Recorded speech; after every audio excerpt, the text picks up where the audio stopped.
শুরু করিতেছি মহান আল্লাহর নামে, যিনি পরম করুণাময় এবং অত্যন্ত দয়ালু।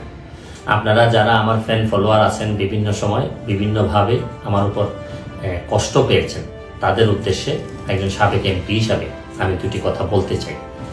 আমি আপনাদের এই সংস্কার, কোটা সংস্কার যে আন্দোলন, এই আন্দোলনে বা বৈষম্য বিরোধী ছাত্র আন্দোলন, এই আন্দোলনে কোটা সংস্কারের জন্য আমি সবসময় আপনাদের সাথে ছিলাম এবং এটাতে যারা আহত নিহত হয়েছেন তাদের পক্ষেও, এই বিচারের পক্ষেও আমি ছিলাম। কিন্তু আমার ব্যর্থতা হচ্ছে কি, আমি আপনাদেরকে বুঝাইতে পারি নাই।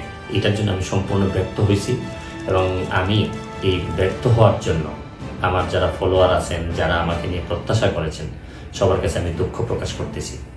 আমি আপনাদেরকে আরেকটি কথা বলতে চাই। এখন যে কাঠামোগত সংস্কার আপনারা চাচ্ছেন, দেখেন এই সংস্কারের জন্য আমি বহু বছর আগে থেকে কাজ করে যাচ্ছি। আপনারা দেখেন এই দুর্নীতির বিরুদ্ধে যুদ্ধ গত 15 বছরে আপনারা যে 2-3 জন মানুষ দুর্নীতির বিরুদ্ধে সোচ্চার ছিলেন, এর মধ্যে হয়তো আমাকে একজন আপনারা পাবেন। আপনারা জানেন যে আমি এস আলমের বিরুদ্ধে নিজে বাদী হয়ে মামলা করছি টাকা পাচারের জন্য। আপনারা জানেন যে আওয়ামী লীগের বর্তমান কমিটির যিনি প্রচার সম্পাদক আব্দুসমান গোলাপ, তার আমেরিকাতে 9 বাড়ি থাকা নিয়ে আমি নিজে বাদী হয়ে মামলা করছি। আমি পুলিশের সাবেক আইজিপি বেনজিরের বিরুদ্ধে নিজে বাদী হয়ে দুদকে মামলা করছি। মহান সংসদে আমি তার বিরুদ্ধে বক্তব্য দিছি। মতিউর যে কর কমিশনার মতিউরের বিরুদ্ধে আমি মামলা করছি। আমি সালাম মুর্শিদির বাড়ির নিয়ে মামলা করছি।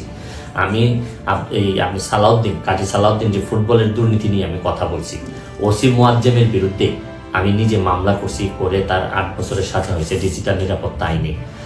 আপনারা জানেন যে জীবনে যত ঝুঁকি ছিল, আপনারা জানেন যে এই কোটা আন্দোলন শুরু হওয়ার 2 সপ্তাহ আগে আমি প্রেস কনফারেন্স করে বলতে বাধ্য হয়েছি, আমি জিডি করছি যে আমার জীবনের উপর হুমকি আছে এইসব দুর্নীতির বিরুদ্ধে প্রতিবাদ করতে গিয়ে।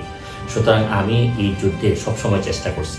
এখন আপনারা যারা যে যুদ্ধ শুরু করছেন, ছাত্র জনতার নেতৃত্বে যে যুদ্ধ, এই যুদ্ধে আমি মনে করি যে দুর্নীতির বিরুদ্ধে যুদ্ধ, এই যুদ্ধে আমি আপনাদের সবসময় আমি আপনাদেরকে দোয়া করি যে আমি যতদিন আসি চেষ্টা করে যাব দুর্নীতির বিরুদ্ধে এই যে যুদ্ধ, এই যুদ্ধে সবসময় শরীর থাকার আমার জায়গা থেকে আমি চেষ্টা করব।